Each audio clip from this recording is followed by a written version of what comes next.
السلام علیکم ورحمۃ اللہ وبرکاتہ۔ وَإِذْ اور جب قتل تم نے قتل کیا نفسًا ایک جان کو فَادَّرْتُمْ فِيهَا تو تم جھگڑا کرنے لگے اس کے بارے میں وَاللَّهُ مُخْرِجٌ مَا كُنْتُمْ تَكْتُمُونَ واللہ مخرجٌ اور اللہ ظاہر کرنے والا تھا ما کنتم تکتمون جس چیز کو تم چھپا رہے تھے۔ فقلنا پس ہم نے کہا نضربہ مارو اس کو ببعضہا اس کا بعض حصہ کذالک اسی طرح یحیی اللہ الموتیٰ اللہ زندہ کرتا ہے مردوں کو ویریکم آیاتہ اور دکھاتا ہے تم کو اپنی نشانیاں لعلکم تعقلون تاکہ تم عقل حاصل کر سکو۔ ثم پھر قست سخت ہو گئے قلوبکم تمہارے دل من بعد ذالک اس کے بعد فہی کالحجارۃ پتھروں کی مانند او اشد قسوہ یا اس سے بھی زیادہ سخت وَإِنَّ مِنَ الْحِجَارَةِ اور بعض پتھر ایسے ہیں لما يتفجر منہ الانہار جن میں سے نہریں پھوٹ نکلتی ہیں وَإِنَّ مِنْهَا اور بعض ایسے بھی ہیں لما يشقق فيخرج منه الماء لما يشقق جو پھٹ پڑتے ہیں فيخرج منه الماء ان سے پانی بہ نکلتا ہے وَإِنَّ مِنْهَا اور اس میں سے بعض پتھر ایسے بھی ہیں لما يهبط من خشیۃ اللہ جو گر جاتے ہیں اللہ کے ڈر سے وما اللہ اور نہیں ہے اللہ بغافل بالخبر اسی سے عما تعملون جو تم عمل کرتے ہو۔ اب یہاں پہ یہ اسی واقعے کا ذکر ہے جس میں گائے ذبح کرنے کا اللہ نے ان کو حکم دیا تھا کہ ایک گائے کو ذبح کرو۔ یہ جس میں گائے اللہ تعالیٰ نے ذبح کرنے کا ان کو حکم دیا تھا کہ گائے ذبح کرو، یہاں پہ اسی قتل کا ذکر ہے کہ جس قاتل کو چھپانے کے لیے اور اس کے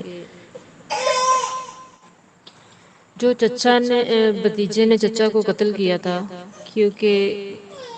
وہ قتل رات کی تاریکی میں اس نے کیا تھا کہ کسی کو پتہ نہ چلے، تو اللہ تعالیٰ وہی کہہ رہے ہیں کہ واللہ مخرج ما کنتم تکتمون اللہ اس چیز کو ظاہر کرنے والا تھا جس کو تم چھپاتے تھے، یعنی کہ تم نے قاتل کو جو اس کا قاتل تھا وہ چھپا رہا، تو اللہ تعالیٰ نے پھر اس کا حکم دیا کہ گائے جو ذبح کرنی اس کا گوشت کوئی بھی حصہ لے لیں اور جو ڈیڈ باڈی ہے جو قتل ہوا تھا اس کے کسی بھی حصے کے ساتھ جب لگاؤ گے تو اللہ کے حکم سے وہ مردہ زندہ ہو جائے گا، اٹھ کے اپنے مقتول کا نام بتا دے گا، سوری قاتل کا نام بتا دے گا مجھے جس نے قتل کیا،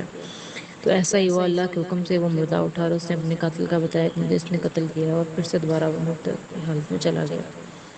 تو اس کے ذریعے سے ہمیں یہ چیز بھی ملتی ہے، اللہ ہمیں یہ بات بھی بتانا چاہتے ہیں منکرین قیامت کے لیے، آخرت کو نہ ماننے والوں کے لیے،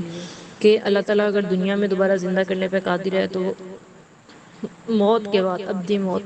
کل قیامت کے دن بھی اللہ دوبارہ زندہ کرنے پہ قادر ہے، وہ زندہ کر سکتا ہے۔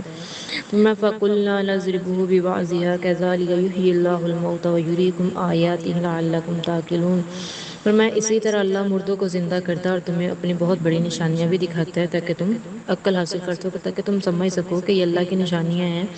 اللہ اس چیز پہ قادر ہے۔ وہ تو اس چیز پہ قادر کہ جب انسان کا نشان بھی نہیں تھا، انسان کا کوئی نام و نشان کچھ بھی نہیں، تب اللہ نے انسان کو تخلیق کر دیا، انسان کو بنا دیا، تو اب جب ایک انسان چل پھر رہا ہے تو کیا اس کے مرنے کے بعد وہ دوبارہ زندہ کرنے پہ قادر نہیں ہے؟ بالکل وہ قادر ہے، جو بے نشان چیز کو نشان دے سکتا ہے تو نشان زدہ چیز کو دوبارہ زندہ کرنے پہ بالکل قادر ہے۔ پر میں ثم قست قلوبکم پھر سخت ہو گیا تمہارے دل من بعد ذالک اس کے بعد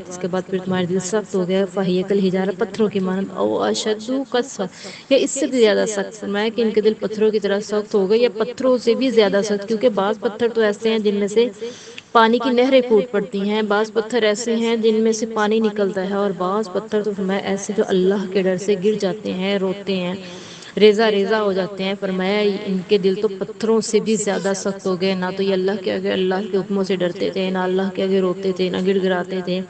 ان کے دل میں کوئی خوف الہی نہیں رہا، تو اس لیے اللہ تعالیٰ نے یہ بنی اسرائیلی ان کے دلوں کو تشبیہ پتھروں سے دے دی، لیکن افسوس کہ تب تو یہ بات بنی اسرائیلیوں کے حوالے سے ہو رہی تھی،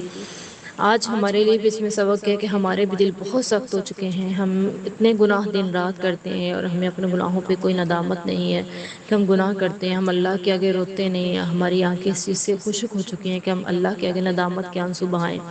اپنی توبہ کے لیے آنسو بہائیں، بلکہ ہم گناہ کو گناہ سمجھتے نہیں، ہم کہتے ہیں ہم نے کون سا گناہ کیا ہے، نہیں، تو اگر آپ گناہ کو گناہ سمجھ کے نہیں کریں گے تو توبہ کبھی نصیب نہیں ہوگی، اگر گناہ کو گناہ سمجھ کے کرو گے تو اللہ توبہ ضرور دے دے گا۔ گناہ نہ کرنے والا بہتر نہیں ہے، وہ بندہ زیادہ افضل ہے جو گناہ کر کے دوبارہ اللہ کے حضور توبہ طائب ہو جاتا ہے۔ رسول اللہ صلی اللہ علیہ وسلم نے فرمایا کہ وہ بندہ بہتر نہیں جو گناہ بالکل نہیں کرتا، بلکہ وہ بندہ بہتر جس سے گناہ سرزد ہو جاتا ہے، کیونکہ جان بوجھ کے تو گناہ کوئی بھی نہیں کرتا ہے، بعض ایسے بھی ہوتے ہیں جان بوجھ کے کرتے ہیں، لیکن مومن جان بوجھ کے گناہ نہیں کر سکتا کم از کم. تو اسے جب کہیں غلطی سے گناہ سرزد ہو جاتے ہیں تو فوراً سے ان کے دل میں یہ خدشہ، یہ خوف، یہ ڈر کہ میں نے اللہ کے حضور پیش ہونا ہے، اللہ تعالیٰ مجھ سے سوال کرے گا اس چیز کے بارے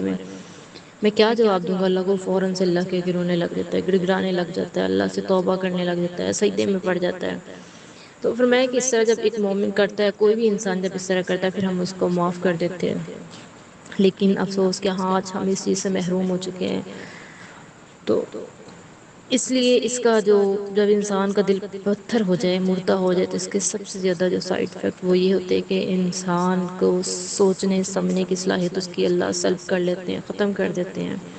اس کے سامنے حق بیان کرو، وہ حق کو سننے سے محروم ہو جاتا ہے، حق کو سمجھنے سے محروم ہو جاتا ہے. تو آج سے ہم نے اپنا محاسبہ کرنا ہے کہ ہمارے اندر ایسا کچھ تو نہیں ہے کہ ہم گناہ کرتے اور ہم ان پہ نادم نہیں ہیں، ہم شرمندہ نہیں ہیں ان گناہوں پہ. گناہ ہو جاتے ہیں کیونکہ انسان ہے ہی خطا کا پتلا. تو ہر انسان سے گناہ ہو جاتے، کسی سے چھوٹے کسی سے بڑے. تو اللہ تعالیٰ سے توبہ استغفار کرتے رہنا چاہیے، اللہ سے معافی مانگتے رہنا چاہیے، کیونکہ رسول اللہ صلی اللہ علیہ وسلم معصوم من الخطا تھے. ان کا گناہ نہیں تھا لیکن پھر بھی وہ بہت کثرت سے استغفار کیا کرتے، 70 مرتبہ سے زیادہ ایک دن میں استغفار کرتے تھے. ہم تو ہیں ہی بہت گناہ گار، ہمیں تو دن رات اپنا استغفار میں گزارنا چاہیے. اللہ تعالیٰ سے دعا ہے کہ اللہ تعالیٰ صحیح معنوں میں ہمیں قرآن و حدیث کے مطابق اپنی زندگیاں گزارنے کی توفیق عطا فرمائے، اور ہمیں وہ عمل کرنے کی توفیق دے جس سے اللہ کی رضا حاصل ہو. آمین ثم آمین. آخر دعوانا الحمد للہ رب العالمین.